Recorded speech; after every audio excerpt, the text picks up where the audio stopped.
บ่สนใจแต่ไอยังคอยอยู่เที่ยงนา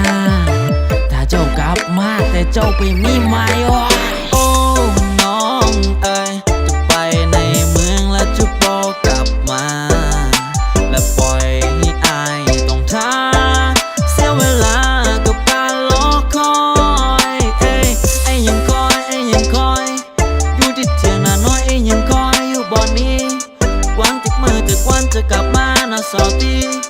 แต่ว่าสุดท้ายเธอก็รับลาเลยคนดีคบกันแต่2 ปี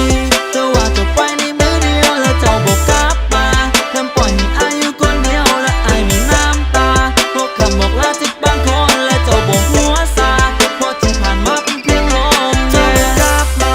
เจ้าไปในเมืองจน5 ปีโอ้น้องไม่การได้อายคิดฮอดเจ้าได้คนดีไอ้นั้นมีน้ำตาเวลาคิดฮอดเจ้าเบบี้ไอ้นั้นอยู่เที่ยงนาและสิถ้าเจ้าอยู่บ่นี้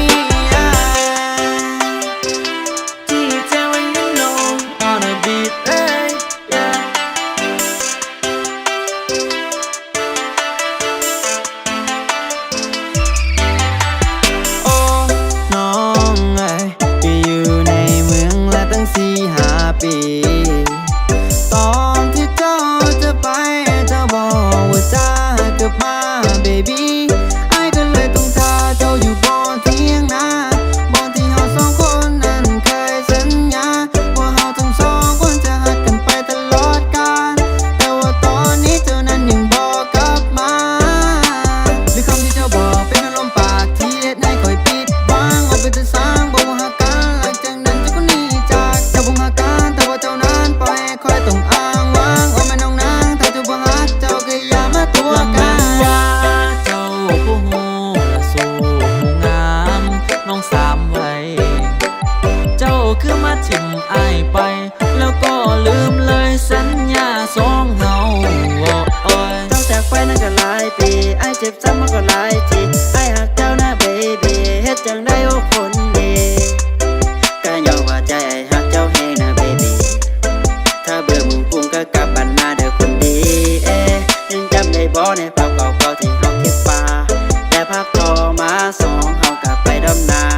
แต่ว่าตอนนี้เจ้านั้นกลายเป็นคนที่เย็นซาเจ้าไปอยู่เมืองกรุงแล้วเจ้าก็กลับมา2 ปี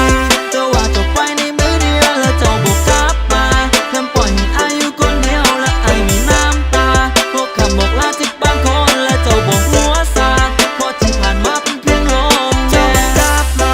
เจ้าไปในเมืองจน5 ปีโอ้น้องไม่การได้ไอ้คิดฮอดเจ้าได้คนดีไอ้นั้นมีน้ำตา